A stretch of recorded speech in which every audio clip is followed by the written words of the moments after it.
Hello everybody, welcome to my channel Quick Poetry Knowledge, and this is your hostess Mehjabeen. In today's video, I am going to summarize the poem Invictus, which was composed by William Ernest Henley. In the poem Invictus, the poet William Ernest Henley talks about the unconquerable soul of man.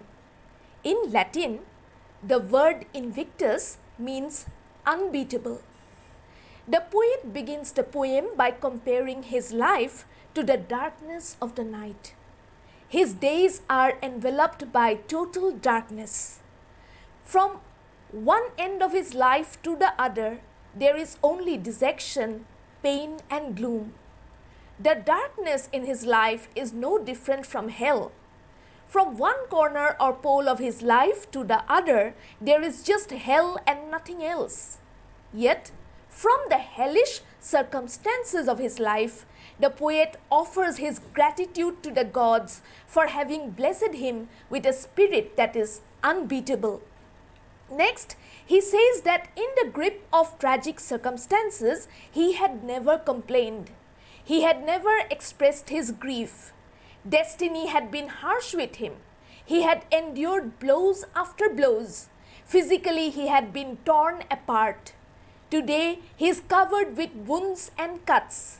He is plagued with handicaps and deformities.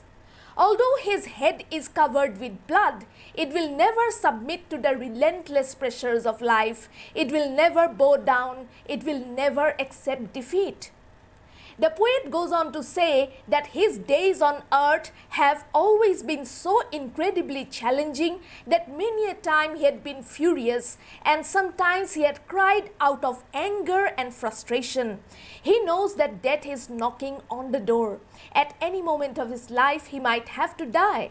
Yet the intense sufferings in his life have made him stronger than before. The damages that he had to endure over the years have made him so iron-willed that nothing on earth can instill fear in him. He is no longer hounded by the fear of dying. Eventually, the poet concludes his poem by saying that after death, the gate that leads the dead people to heaven or eternal bliss or eternal peace and glory is a very narrow one. Only a very few people enjoy the good fortune of crossing that gate in the afterlife. Just as in life, the document containing the list of his punishments were endless, he knows that even after death, he might have to face a fresh set of penalties in hell. Yet, he is undaunted. He will not let all these anxieties break his spirit. He's got absolute control over his thoughts. He will not surrender to negative feelings because he firmly believes that he is the captain of his soul. His thoughts will take shape just the way he commands them to. Well, that's all for today. Check out the notes of today's summary video in the description box. Watch my previous video on Invictus. It features detailed line-by-line explanation of this poem. Meet you again very soon. Bye.